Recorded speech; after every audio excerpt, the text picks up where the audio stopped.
Salam yoldaş mekan, hoş gördük sizi. Biraz gece aldım başlarsınız. Başlayalım bu atlettirmen. Gafini yap. Yaptı mı gafini? Yaptı mı o? O başlayalım. Ben sizi tanıyan öyle, onu bir gördüm sizi. Sen beni tanıyan da yani böyle ha. Dol tanımak yani yüz köşkünüz tanıştı hava. Ne yapacağız? Böyle zakar edeyim. İki şişe tubak getir, garip pakete koy. Ha? Çay, kofe, süt. Kanyak getir bile fikirlendim sütten. Yok ağam oğlum yok. İşten sonra donarsın sip olsa. Ben otum bakirek del do. Onu anlatıyor, iş yeri var, o kamera var. O, aydı verin, durmuş ne yalansan. Durmuşum şokolat. Ha, katı o. Ondan neme, eldeki, yüzdekiler ne mi tatlılar? Tatu görmedim. Ya, gördüm böyle yine, hatta mende de var.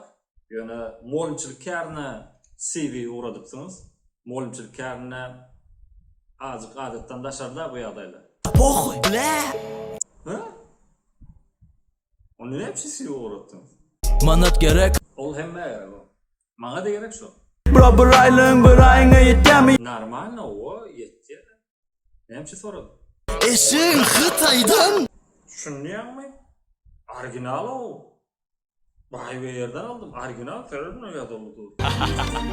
Dolduran kağıdınıza sereceğin referans deyip durun yerine bir sana ad var. Abdüday diye bir nemen zolasın. Gıday dolanım. Hava adı tanış geldi. Arada bir gelip gitti. Şuraya gitti var ha. Yani iş almadık mı ne ya? Bay Mehmet kim? Bay Mehmet tip yazsanız. Bay Mehmet dolanım. Şöyle numarını yazsanız canım siz var arada soracaktım. Alo Bay Mehmet. Alo. Ey spor saldayken acımaniyet gördü ya o. Son cadır. Ha geri gelenine sorasam sizin ünlü karınız ne mi? Bu koçu tele keçileri. Ne mi oluyor mu? Köçüde dolar çalışan oluyor mu? Oluyor mu?